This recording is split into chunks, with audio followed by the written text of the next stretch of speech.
আমি আজকে আপনাদের সামনে আল্লাহর পক্ষ থেকে শ্রেষ্ঠ এক আজীব ঘটনা সূরাতুল কাহাফ থেকে ওই তরুণদের ঘটনা থেকে দুই একটি নসিহা আমার নিজেকে শোনাবার জন্য আপনাদেরকে শোনাবার জন্য উল্লেখ করছি।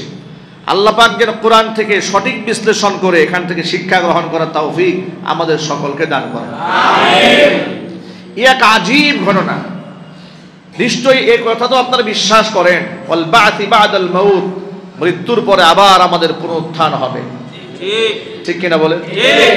কাফেররা এই কথাটাকে খুব বিস্ময়ের সাথে নিত। তারা বলতো আইদা কুন্না ইজামান আও রুফাতান আইন্না লামাবউসুনা খালকান জাদীদা, আমরা একেবারে মাটির সাথে মিশে হাড্ডি সার হয়ে যাব, আবার আমাদেরকে নতুন করে সৃষ্টি করা হবে। এটা মহা বিস্ময়কর একটা ব্যাপার, এটা আজীব তামাশা। মুহাম্মদ সাল্লাল্লাহু আলাইহি ওয়াসাল্লাম এগুলো বলে কি? তারা এটা নিয়ে বিস্ময় প্রকাশ করত। তাদের সামনে আল্লাহ তাআলা একটা নজিরা কায়েম করলেন। নজিরা কায়েম করা হচ্ছে এই যে আল্লাহ তাআলা একদল মানুষকে মৃত্যুর মতোই ঘুম পাড়িয়ে রাখলেন। আল নাওমু আখুল মাউতি, ঘুম হচ্ছে মৃত্যুর ভাই। ঘুম কি জোরে বলেন তো? মৃত্যুর ভাই। এটা মৃত্যুর ভাই। একজন মানুষ যখন ঘুমাতে যায় কি দোয়া করে? এই যে দেখেছেন কি কথা আপনি বলেছেন, একটু আন্দাজ করতে পেরেছেন? আল্লাহুম্মা বিইসমিকা আমুতু ওয়া আহইয়া, হে আল্লাহ আমি তোমার নামে মৃত্যুবরণ করছি, তোমার নামে আমি জিন্দা হব। সুবহানাল্লাহ বলেন। আপনি যে রাতের বেলায় রবের কাছ থেকে বিদায় নিয়েছেন এই খবর তো আপনার নাই। আপনি তো প্ল্যান প্রোগ্রাম করে রেখেছেন, আগামীকাল এই করবেন, পরশু এই, তরশু এই, কিন্তু ঘুমের সময় আপনি বললেন কি? আল্লাহুম্মা, হে আল্লাহ, বিইসমিকা, তোমার নামে আমুতু, আমি এখন মরতে যাচ্ছি। আমি যে ঘুমিয়ে গেলাম, আমার চোখটা যদি সকালবেলা খুলে তাহলে সকাল, না খুলে আমার জন্যই পরকাল। ঠিক কিনা বলেন? এই জন্য ঘুমটা হচ্ছে মৃত্যু সমতুল্য। আমুতু, আমি মৃত্যুবরণ করছি, ওয়া আহইয়া, আবার তোমার নামে আমি জিন্দা হব। সুবহানাল্লাহ। ঘুম থেকে ওঠার পরে আমরা কি বলি?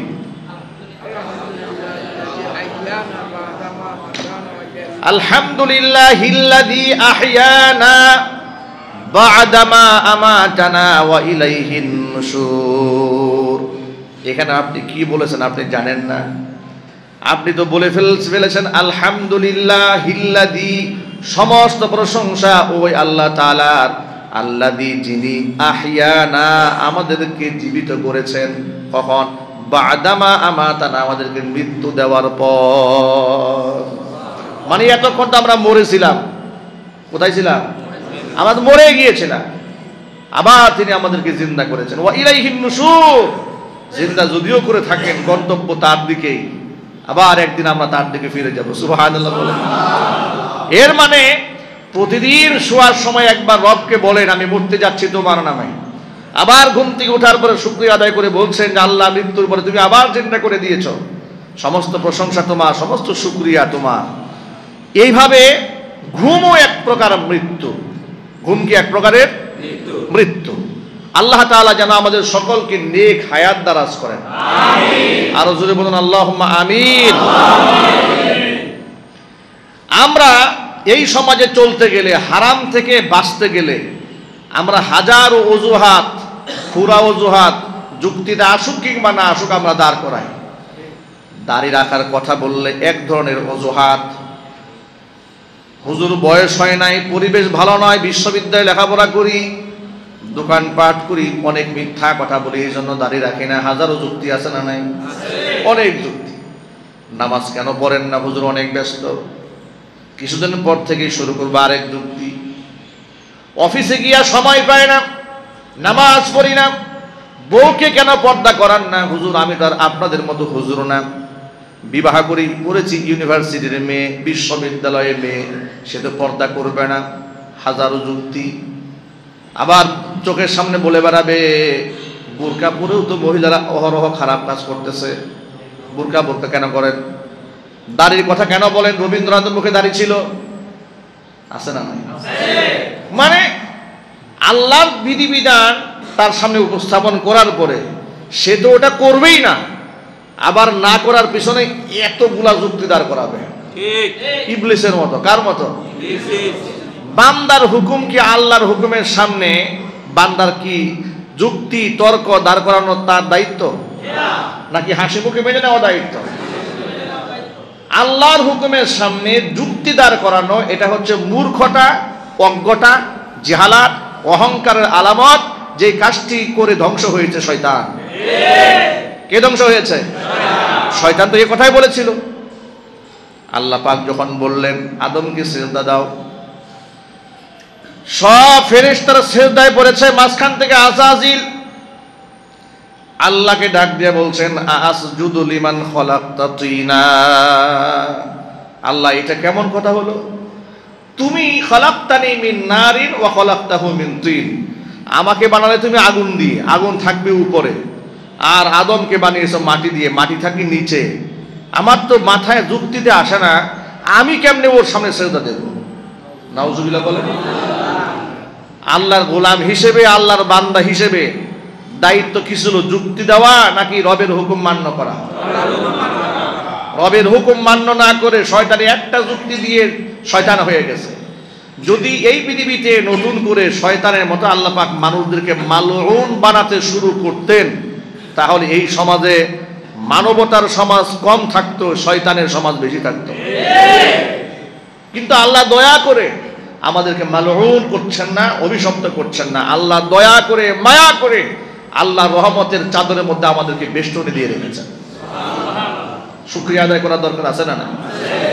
আমি আপনাদের সামনে আজকে কোরআনে কারীমের সূরাতুল কাহাফ থেকে এই সবকটা শোনাবার চেষ্টা করব যে রবের হুকুম পালন করতে গিয়ে একজন বান্দার স্যাক্রিফাইস, তার ত্যাগ, তার কত কুরবানি কত উপরে থাকতে পারে, এবং হারাম থেকে বাঁচার জন্য কোনো যুক্তি তর্ক যে চলে না, এটা আমি কোরআন থেকে আপনাদের সামনে উপস্থাপন করছি। এই ঘটনা উল্লেখ করার আগে আল্লাহর নবী কি আল্লাহ সুবহানাহু ওয়া তাআলা নিজে বললেন, ও আমার হাবিব, আম হাসিবতা আন্না আসহাবাল কাহফি ওয়ার রাকিম কানু মিন আয়াতিনা আজাবা। গুহাবাসী লোকদের ঘটনাটা, রাকিম যাদের শিলালিপিতে নাম উল্লেখ করা ছিল, ওই সমস্ত ব্যক্তিদের কাহিনীতে আপনি খুব আশ্চর্যান্বিত হচ্ছেন নিশ্চয়ই। এটা একটা আশ্চর্য হওয়ার মতো এই ঘটনা। হে রাসূল, এই ঘটনা নিয়ে নানান কথা সমাজে প্রচলিত আছে, কিন্তু আজকে আমি আপনাকে নাহনু নাকুসু আলাইকা নাবাআহুম বিল হক, প্রকৃত সত্য আসলে কি হয়েছিল সেদিন ইতিহাস আমি আপনাকে শোনাচ্ছি। চিৎকার দেখুন আল্লাহু আকবার। কে বলছেন বলেন তো? আল্লাহ। আল্লাহ বলছেন নাহনু নাকুসু আলাইকা, হে রাসূল আমি আপনার সামনে কিচ্ছা বর্ণনা করছি। নাবাহুম ওদের ঘটনা। কাদের? যারা পাহাড়ের গুহায় আশ্রয় গ্রহণ করেছিল, তাদের আসল কাহিনী কি হয়েছিল আমি আল্লাহ আপনার কাছে বর্ণনা করছি। আপনি মনোযোগ সহকারে শুনুন। ইন্নাহুম ফিতিয়াতুন, তারা ছিল একদল তরুণ। তরুণ প্রজন্মের ভাইরা কান খাড়া করে শুনুন। যে বয়সে মানুষের যৌবনের চাহিদা অন্যায়ভাবে মেটাবার জন্য ছেলেমেয়েরা প্রতিযোগিতায় নেমে যায়, ওই বয়সে এই তরুণরা এমন একটা কাজ করলো, পৃথিবীর ইতিহাসে কিয়ামত পর্যন্ত তাদের নাম সোনার অক্ষরে লেখা রয়ে যাবে। আল্লাহ বলছেন ইন্নাহুম ফিতিয়াতুন, এরা এমন একদল তরুণ, আমানু বিরাব্বিহিম, তাদের রব আমি আল্লাহর উপরে তারা ঈমান আনয়ন করেছিল, ওয়াজিদনাহুম হুদা, এদের হেদায়েতটাকে আমি আল্লাহ বৃদ্ধি করে দিয়েছিলাম, এদের ঈমান এত শক্তিশালী আমি করে দিয়েছিলাম, জালেম বাদশার সামনে দাঁড়িয়েও তারা তাদের রবকে ভুলে যায় নাই। তৎকালীন যুগের বাদশা ছিল জালেম এবং মুশরিক, অগ্নি পূজারী, মূর্তি পূজারী। পৃথিবীতে আছে না এমন শাসক? গোমূত্র পানকারী শাসক নাই? গোবর দিয়া হাত মুখ ধৌত করে এমন লোক নাই সমাজে? আগুনের পূজা করে আছে না নাই? বাছুরের পূজা করে আছে না নাই? আছে। তৎকালীন যুগের এইরকম একটা শাসক ছিল, যিনি নিজে অন্যায় করতেন, শিরিক করতেন, এলাকার মানুষদেরকে শিরিক করতে বাধ্য করতেন। কিন্তু আশ্চর্যের ব্যাপার হচ্ছে, তারই এলাকায়, তারই সাম্রাজ্যের ভিতরে তার যে এলাকার মধ্যে আধিপত্য বিস্তার করে বসেছিল সেখানে একদল তরুণ ইয়াং বিবাহ শাদী করে নাই, অবিবাহিত। এই ছেলেগুলা আল্লাহর উপরে এমন দৃঢ় ঈমান আনয়ন করেছে, তারা বলে বেড়াতো যে আমরা কখনো মূর্তির সামনে সেজদা দেব না, আমরা ঈমান আনি আল্লাহর উপরে। এই কথাটা সাম্রাজ্যের বিভিন্ন জায়গায় বিভিন্ন মহলাতে ছড়াইয়ে পড়ল।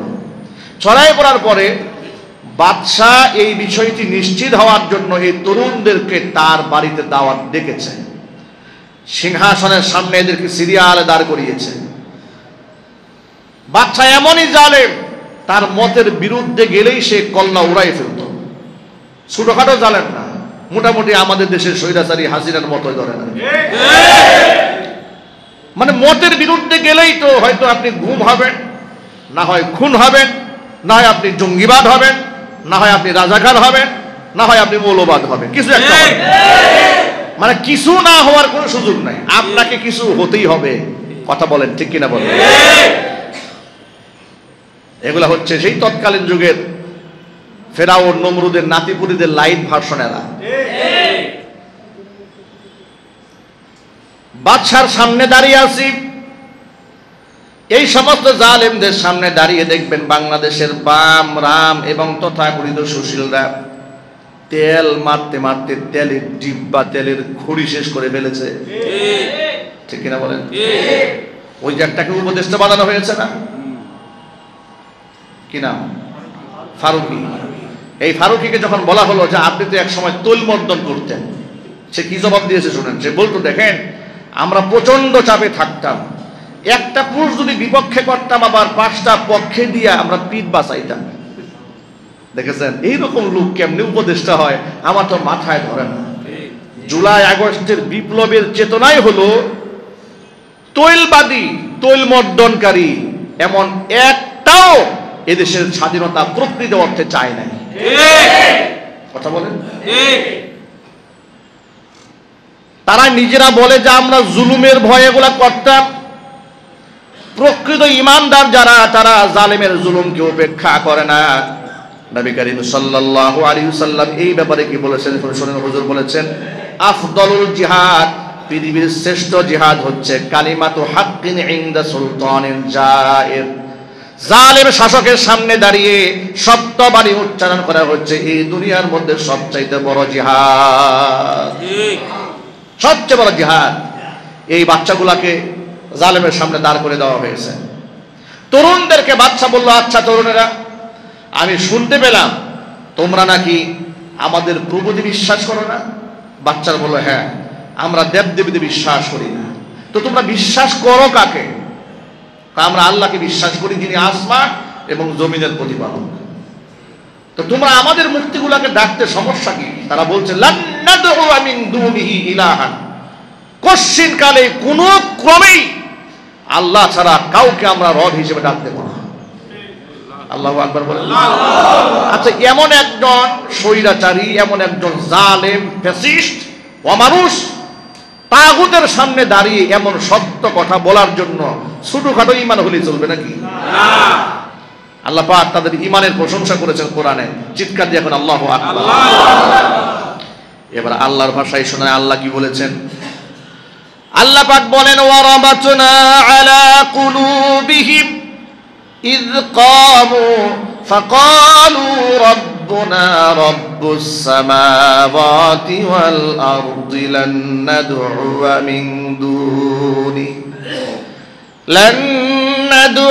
মিন দুনিহি ইলাহান লাকাদ কুলনা ইযান শাতাতা। ইয কামু, যখন তারা বাদশার সামনে দাঁড়ালো, ফাকালু, এবং বলল, রব্বুনা, আমাদের রব হচ্ছে রব্বুস সামাওয়াতি ওয়াল আরদি, যিনি আসমান সমূহ এবং জমিনের প্রতিপালক, তিনিই হচ্ছেন আমাদের রব। লান নাদ'উ মিন দুনিহি, তাকে বাদ দিয়া কাউকে আমরা ইলাহান, ইলাহ রূপে ডাকতেই পারি না, কুশ্চিন কালেও ডাকবো না। লাকাদ কুলনা ইযান শাতাতা, তাহলে তো আমরা মারাত্মক মিথ্যা কথা বলে ফেললাম, অহেতুক কথা বলে ফেললাম। কারণ রব বাদে আর কাউকে রব বলা যাবে না, যদি বলি সেটা হয়ে যাবে মিথ্যা। জালেমের সামনে যখন এমন শক্ত কথা বললেন, আল্লাহ বলেছেন রাবাতনা আলা কুলুবিহিম, তাদের অন্তরের মধ্যে ঈমানটাকে আমি মজবুত ভাবে গেঁথে দিয়েছিলাম। মজবুত ঈমান না হলে সরাসরি মুখের সামনে দাঁড়িয়ে তার বিরুদ্ধে কথা বলা এটা সহজ কাজ ছিল না। এই যুবকেরা খুব ভালো করে জানতো, এমন জালেম বাদশা যদি এই কথা বলি নিশ্চিত মৃত্যুদণ্ড ছাড়া আমাদের আর কোনো শাস্তি ওরা দিবে না। হাসি মুখে ফাঁসির দড়ি গলায় নেবে, কিন্তু আল্লাহ বাদে কারো সামনে মাথা নত করবে না। আল্লাহু আকবার। এই তরুণদেরকে বাদশা তখন বলল, যেহেতু আমি তোমাদেরকে আমার দরবারে নিজে ডেকে এনেছি, এই মুহূর্তে যদি আমি তোমাদেরকে হত্যা করি আমার এলাকার লোকেরা আমাকে কাপুরুষ জালেম বলবে, এটা আমি মানতে পারি না। আমি তোমাদেরকে 1 সপ্তাহের জন্য সময় দিলাম, 1 সপ্তাহের মধ্যে মতামত আমাকে জানাবে। তোমরা যে ভুল পথে আছো ওই পথ ছেড়ে তোমরা আমার ধর্মে যদি ফিরে না আসো তাহলে তার কঠিন শাস্তি তোমাদের ভোগ করতে হবে। এই কথা বলে বাদশা দরবার থেকে 7 জনকে বের করে দিয়েছে। যুবকেরা বাদশার দরবার থেকে বের হয়ে আসার পরে 7 জন তরুণ, কতজন? 7 জন তরুণ ঘর থেকে বের হয়ে আসার পরে তারা নিজের বাড়ির দিকে রওনা হলো না। মনে মনে ভাবলো, আমরা যদি এখন বাড়ি যাই বাদশা লুক দিয়ে আমাদেরকে উঠাই নিয়ে আসবে, আমাদেরকে নির্মমভাবে হত্যা করবে, অথবা জোর করে আমাদেরকে পৌত্তলিকতার ধর্মে নিয়ে যাবে, মূর্তি পূজা করাবে। কশিন কালো করব না, জীবন চলে গেল আমরা আল্লাহকে বাদ দিয়ে কাউকে ডাকবো না। সুতরাং যদি রবকে একান্তে আল্লাহ পাকের সন্তুষ্টি কল্পে ডাকতে হয় এমন একটা জায়গায় যেতে হবে যেখানে বাচ্চা আমাদের খুঁজেও পাবে না, আমাদের রবের ইবাদতের মধ্যে তারা কোনো বিঘ্নতাও সৃষ্টি করতে পারবে না। কিন্তু যাবে কোথায় এই বাচ্চাগুলা? যাবে কোথায়? ইয়াং ছেলে পেলে ওরা কই যাবে? ওরা বলল, 2 চোখ যেদিকে যায় আমাদের গন্তব্য সেদিকে। নিশ্চয় আমাদের রব আমাদের একটা ব্যবস্থা করেই দেবেন। আল্লাহু আকবার বলেন। কেমন ঈমান? ঠিকানা নাই, লোক নাই, জনবল নাই, মোবাইল নাই, ইন্টারনেট নাই, মেইল নাই, কারোর সাথে কোনো যোগাযোগ নাই। সেই আমলে এই বাচ্চাগুলো বের হয়ে যাচ্ছে কোরআনের ভাষায় ইদ আওয়াল ফিতিয়াতু ইলাল কাহফ। এরা চলতে থাকলো, চলছে, দুযুগ যেদিকে যায় যাচ্ছি। যেতে যেতে একটা পর্যায়ে ক্লান্ত পরিশ্রান্ত হয়ে আবার ভয়ও আছে, পিছনে শত্রু বাহিনী তারা করবে, আতঙ্ক আছে। ওরা যখন রওনা হয়ে গেল, পিছনে পিছনে একটা কুকুর রওনা হয়েছে এলাকা ছেড়ে। কুকুর তাদের পিছনে যায়, কুকুরকে তাড়ায় দেওয়ার জন্য বহুবার তারা চেষ্টা করেছে, কিন্তু কুকুর ওদের পিছু ছাড়ে না। ওরা যেদিকে যায় এই তরুণরা কুত্তাও সেদিকে যায়। সুবহানাল্লাহ। কুকুর যাচ্ছে তো যাচ্ছে, ওরাও যাচ্ছে, কুকুরও যাচ্ছে। যেতে যেতে অনেক লম্বা পথ পরিক্রমা পাড়ি দেওয়ার পরে ক্লান্ত পরিশ্রান্ত দেহ নিয়ে একটু বিশ্রামের জন্য তারা পাহাড় দেখেছে। বিরাট একটা পাহাড় দেখা যাচ্ছে, পাহাড়ের মধ্যে একটা গুহা আছে। গুহার মধ্যে ঢুকেছে, গুহার ভেতরে ঢুকে আল্লাহকে একটা ডাক দিয়েছে। আগে কোন আল্লাহ, গুহার মধ্যে ঢুকে তারা আল্লাহকে বললোটা কি? আমি যতবার করি ততবার অবাক মনে হয় আমার কাছে, যতবার করি ততবার নতুন মনে হয়, যতবার করি আল্লাহর কসম ততবার ঈমান বৃদ্ধি পায়। চিল্লা করে আল্লাহু আকবার। যুবকরা আল্লাহকে দেখে বলছে, ইদ আওয়াল ফিতিয়াতু ইলাল কাহফি, গুহায় যখন আশ্রয় নিল এরা, ফাকালু রব্বানা আতিনা মিন লাদুনকা রাহমাতাও ওয়া হাইয়্যি লানা মিন আমরিনা রাশাদা। আয় আমাদের রব, আতিনা মিন লাদুনকা রাহমা, তোমার পক্ষ থেকে তুমি আমাদেরকে রহমত দান করো। ওয়া হাইয়্যি লানা মিন আমরিনা রাশাদা, আল্লাহ তুমি আমাদের জন্য একটা সঠিক গন্তব্যের ব্যবস্থা করে দাও। ফয়সালা আল্লাহর কাছে তারা ছেড়ে দিয়েছে। ছেড়ে দিয়ে খুব ক্লান্ত, সামান্য কাইলুলা করার জন্য ক্ষুধার্ত, তৃষ্ণার্ত, ক্লান্ত, হাঁটতে হাঁটতে অস্থির হয়ে গেছে। বাচ্চাগুলা কাঠ হয়ে গুহার মধ্যে শুয়ে পড়েছে, একটু শরীর এরকম টান টান করার জন্য। আল্লাহ পাক বললেন, ওরা শুয়েছে একটু কাইলুলা করার জন্য, টান টান করে, ঘুমানোর নিয়ত না, এমনি শুয়েছে। ফাদরাবনা আলা আযানিহিম বিল কাহফি সিনিনা আদাদা, আমি এদেরকে কানের মধ্যে ঘুমের মোহর লাগাই দিলাম।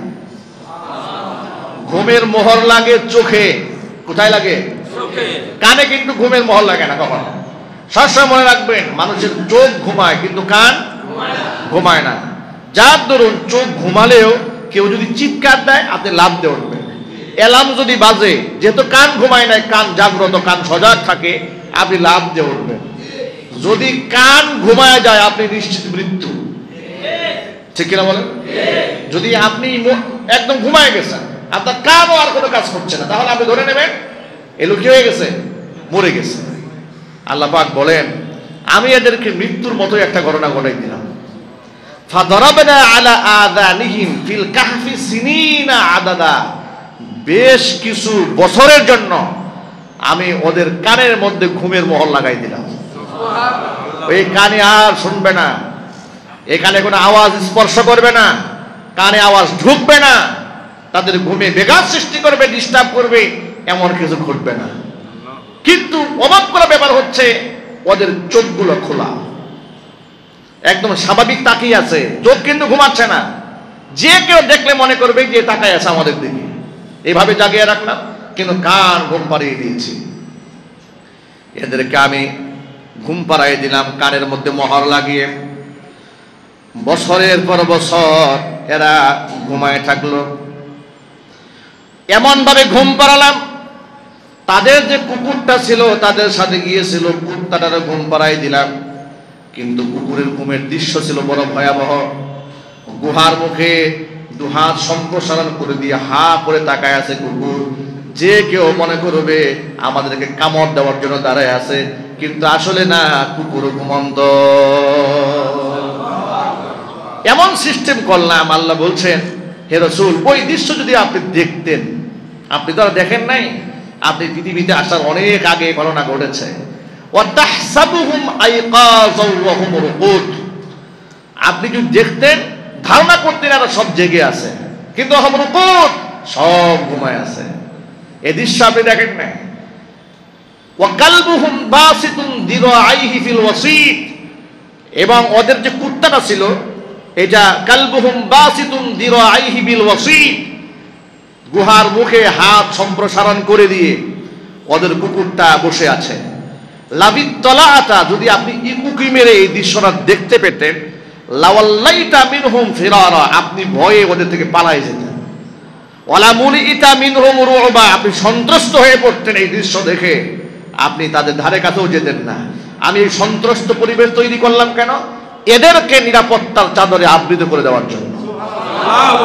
মানে কেউ যে সে ওদেরকে আক্রমণ করবে, ওদেরকে থাবা দেবে, ওদের কাছে আসবে, এই রাস্তা আমি বন্ধ করে দিয়েছি।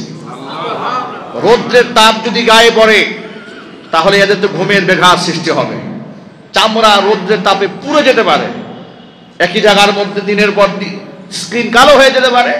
আমি আল্লাহ তাআলা সূর্যকে হুকুম করলাম, সূর্য উদিত হওয়ার সময় ডান দিকে কাত হয়ে ঘুরে যাবা, আমার বান্দাদের গায়ে রৌদ্রের তাপমাত্রা না লাগে। আল্লাহু আকবার। যখন ডুবে যাবে বাম পাশ থেকে হালকা কাত করে ডুববে, যাতে করে ওদের ঘুমের ব্যাঘাত সৃষ্টি না হয়। এটা কাল্পনিক গল্প নয়, এটা কোরআন শরীফের আয়াত। আল্লাহ বলছেন, ওয়াতারাশ শামসা ইযা তালাআত তাযাওয়ারু আন কাহফিহিম যাতাল ইয়ামিন, সূর্য উদিত হওয়ার সময় ডান দিকে আমি একে সূর্যকে ঘুরিয়ে দিয়েছি। ওয়া ইযা গরাবাত, যখন এই সূর্য ডুবেছে, তাকরিদুহুম যাতাশ শিমাল, এদেরকে আমি বাম দিকে ঘুরিয়ে দিয়েছি। ওয়া হুম ফি ফাজওয়াতিম মিনহু, ওয়ারা সূর্যের মুখোমুখি ছিল। জোরে কোন সুবহানাল্লাহ। এভাবে এরপরে মাঝে মাঝে আমি আল্লাহ কি করতাম, আমি অনুকল্লিবুহুম যাতাল ইয়ামিন ওয়া যাতাশ শিমাল, আমি কখনো কখনো এদেরকে ডান কাতে ঘুরাই দিতাম, কখনো কখনো এদেরকে বাম কাতে ঘুরাই দিতাম, যাতে করে মাটি ওদের দেহটা খেয়ে ফেলতে না পারে।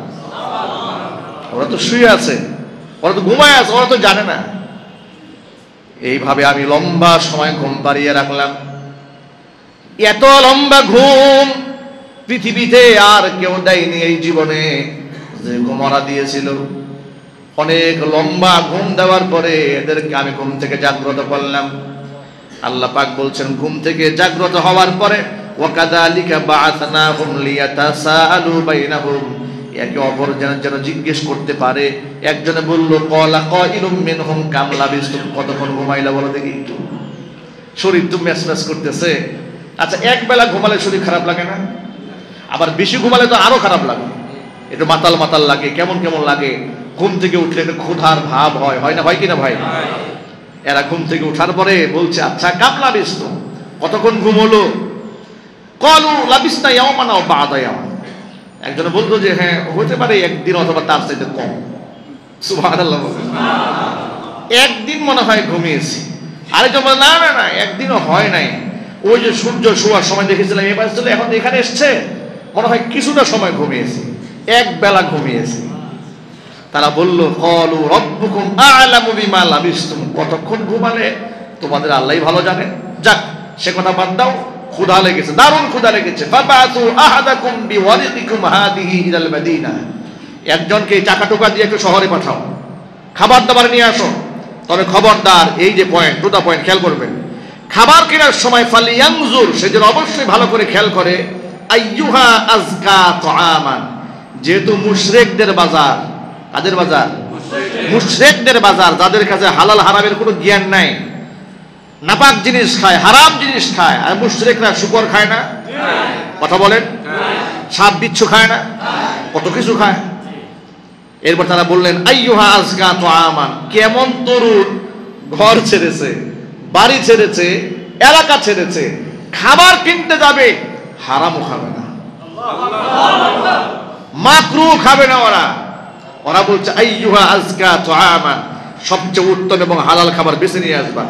ফালিয়াতিকুম বিরিজকিম মিনহু ওয়ালিয়াতালাত্তাফ, এবং অবশ্যই খাবার নেওয়ার সময় সাবধানতা যেন অবলম্বন করতে হবে।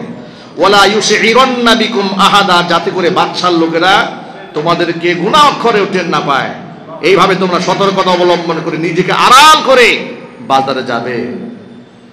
কারণ হলো, ইন্নাহুম ইয়াজহারু আলাইকুম ইয়ারজুমুকুম, বাদশার লোকেরা যদি তোমাদের উপর বিজয় লাভ করতে পারে, তোমাদেরকে যদি ঘায়েল করতে পারে, তোমাদেরকে যদি শনাক্ত করতে পারে, ইয়ারজুমুকুম, তোমাদেরকে প্রশ্ন লাগাতে হত্যা করবে, আও ইউঈদুকুম ফি মিল্লাতিহিম, অথবা তাদের পূর্বের ধর্মে তোমাদেরকে ফিরাই নিয়ে যাবে।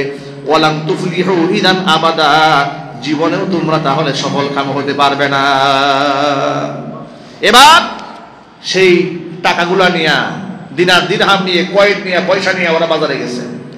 বাজারে গিয়ে খুব সতর্কতার সাথে ডান বাম তাকায় দেখে বাজারের পরিবেশটা যেন কেমন কেমন লাগে, মানুষগুলা কেমন যেন অচেনা অজানা, পোশাক আশাক যেমন কিছু মিলছে না, ভাষাগুলোর মধ্যে কেমন বৈচিত্র্যময়তা দেখা যাচ্ছে, কালচারটা কেমন যেন চেঞ্জ মনে হচ্ছে। এরপরে মনের মধ্যে ভয়, না জানি আমার গোয়েন্দা টোয়েন্দা দেখে ফেলে কিনা, কারণ তো শত্রু তো পেছনে আসে না নাই। খুব ভয়ে ভয়ে এক দোকানে গেছে। দোকানে গিয়ে খাবার চাচ্ছে যে ভাই এটা আমাকে দেন, দিয়েছে। এরপরে পকেট থেকে কয়েনগুলা বের করে দোকানদারের হাতে দিয়েছে। দোকানদার টাকা নিয়ে বলে, একবার টাকার দিকে তাকায়, একবার ওদের দিকে তাকায়। আল্লাহু আকবার, কি অবিশ্বাস্য কাণ্ড! বারবার আমার দিকে তাকাচ্ছে, সে ভয় পেয়ে গেছে। সে মনে করেছে দোকানদার বোধহয় আমাকে চিনে ফেলছে, আমাকে তো আর বাঁচাবে না, মেরে ফেলবে আমাকে। খুব ভয় পেয়ে গেছে, সন্ত্রস্ত হয়েছে। দোকানদার তার দিকে তাকাচ্ছে আর বলছে, এটা তুমি কোথায় পেলে এই টাকা? ওই কেন, এটা আমার টাকা। কোত্থেকে এনেছে এই টাকা, সেটাকে বলো। সে বলতে চায় না। তার মনে ভয় যে নিশ্চয়ই সে গোয়েন্দা লাগে, আমাদের ব্যাপারে আগে অ্যালার্ট করে রাখছে এলাকার মানুষদেরকে, যেখানে পাবে আমাদেরকে সেখানে ধরবে। এবার তিনি বলতে চাচ্ছেন না। অনেক দোকানদারের সাথে কথা কাটাকাটি চলছে, এই ফাঁকে বাজারের লোক জমা হয়ে গেছে, চতুর্দিকে লোক দাঁড়িয়ে আছে। চতুর্দিকে তাকিয়ে দেখে সব অচেনা অচেনা মানুষ কেমন যেন হা করে তাদের দিকে তাকিয়ে আছে বিস্ময় নেত্রে। তাকিয়ে দেখে এই পয়সা কোন আমলের কোন সালের শনাক্ত করা কঠিন হয়ে যাচ্ছে। একজন শিক্ষিত মানুষ ছিল, পয়সা হাতে নিয়ে বলে, এই টাকা তো এই যুগের টাকা না, এর 3 শতাব্দীর আগের টাকা, 300 বছর আগের টাকা। এই 300 বছর আগের টাকা এদের কাছে কোত্থেকে আসলো? ইতিহাস সে খুলে বলা শুরু করলো। তখন তারা বলল, ইতিহাসের পাতায় এমনকি পূর্বে নাজিলকৃত কিতাবে আমরা তোমাদেরকে সাজ গণনা করেছি। সুবহানাল্লাহ বলেন। ও তাহলে তোমরাই সেই লোক, তোমরা যেই গুহাবাসী। ওরা নিজের পরিচয় বলেছে। পরিচয় বলার পরে এই সংবাদ সাথে সাথে বাদশাহ পর্যন্ত পৌঁছে দিয়েছে। ওরা সন্তুষ্ট হয়ে যাচ্ছিল। তাদেরকে আশ্বস্ত করে বলা হলো, তোমাদের ঘাবড়াবার কোনো কারণ নাই। যে বাদশাহ থেকে তোমরা পলায়ন করেছিলে, ওই বাদশাহ, ওর নাতি, ওর পুতি 3 শতাব্দীর মধ্যে কত উত্থান পতন, পৃথিবী পরিবর্তিত হয়েছে। এই আকাশ জমিন, এই বিশ্বের কত কিছু পরিবর্তন দেখেছে। চাঁদ সূর্য, পৃথিবীর কত কিছু পরিবর্তন দেখেছে। ওই জালেমের নাতি পুতি বংশধর রক্ত কেউ নাই। বর্তমান যিনি বাদশাহ আছেন তিনি আল্লাহর একান্ত খাস বান্দা। বাদশার কানে আওয়াজ দেওয়া হলো। বাদশাহ তাদের কথা শুনে চমকে উঠলেন। তাদের সাক্ষাতের জন্য তিনি পাগলপাড়া হয়ে গেলেন। বাদশাহ দৌড়ে এসেছে তাদের কাছে। আসার পরে গুহাবাসীকে বাদশাহ প্রস্তাব করলেন, তোমরা আমার সাথে চলো, আমি তোমাদেরকে রাজ পরিবারের সিংহাসনে জায়গা করে দেব। তারা বলল, প্রশ্নে আসা না, আমরা তো পৃথিবী ছেড়ে অনেক আগেই চলে এসেছি, বিদায় নিয়ে আমরা ওই পৃথিবীতে আর ব্যাক করতে চাই না, আমরা আমাদের রবের সান্নিধ্যে চলে যেতে চাই। এরপরে তারা সেখানে ফিরে গেলেন। সেখানেই তাদের ইন্তেকাল হলো। ইন্তেকাল হয়ে যাওয়ার পরে বাদশাহ সবার সাথে পরামর্শ করলেন যে কি করা যায়। কেউ কেউ পরামর্শ দিলেন যে আমরা এখানে বিরাট বড় দেয়াল টেনে এদের নামগুলো শিলালিপি দিয়ে লিখে দেই। মুফাসসিরিন এখানে আমরা বলেছেন যে আল্লাহ পাক এদেরকে 2টা ভাষায় শনাক্ত করেছেন, আসহাবুল কাহাফ এবং আসহাবুর রাকিম। কাহাফ মানে হচ্ছে গুহাবাসী, রাকিম মানে হচ্ছে শিলালিপিতে যাদের নাম লেখা হয়েছে। সুতরাং ওই সমস্ত শনাক্তকারী ব্যক্তিদেরকে কি দিয়ে শনাক্ত করা যাবে? তখন বাদশা পরামর্শ করলেন যে আমরা একটা স্তম্ভ বানাই। কেউ কেউ বলো না, স্তম্ভ বানিয়ে কোনো লাভ নাই, বরং আমরা একটা মসজিদ বানাই। হুজুরে কোন সুবহানাল্লাহ। তাদের মধ্যে দেখেন, ক্বালাল্লাযীনা গালাবু আলা আমরিহিম, সিদ্ধান্ত চূড়ান্ত হলো, যারা সিদ্ধান্তে বিজয়ী হলো, নানা কথাবার্তা এসছে, লানাত্তাখিযান্না আলাইহিম মাসজিদা, আমরা এখানে একটা মসজিদ বানাই দেব। তখন সে মসজিদ বানানো হলো, বিনির্মাণ করা হলো, সেখানে শিলালিপিতে তাদের নামটা লিখে দেওয়া হলো। কোরআনে কারীম তাদের বয়সের ব্যাপারে, তারা কত বছর ছিলেন এর আসল তথ্য বর্ণনা করেছেন। এতক্ষণ তো আপনাদেরকে গল্প শোনালাম, কোরআন থেকে সলিউশন দিচ্ছি তারা কত বছর সেখানে ছিলেন। আল্লাহ পাক বলছেন, ওয়ালাবিথু ফি কাহফিহিম 300 সিনিনা ওয়াজদাদু 9।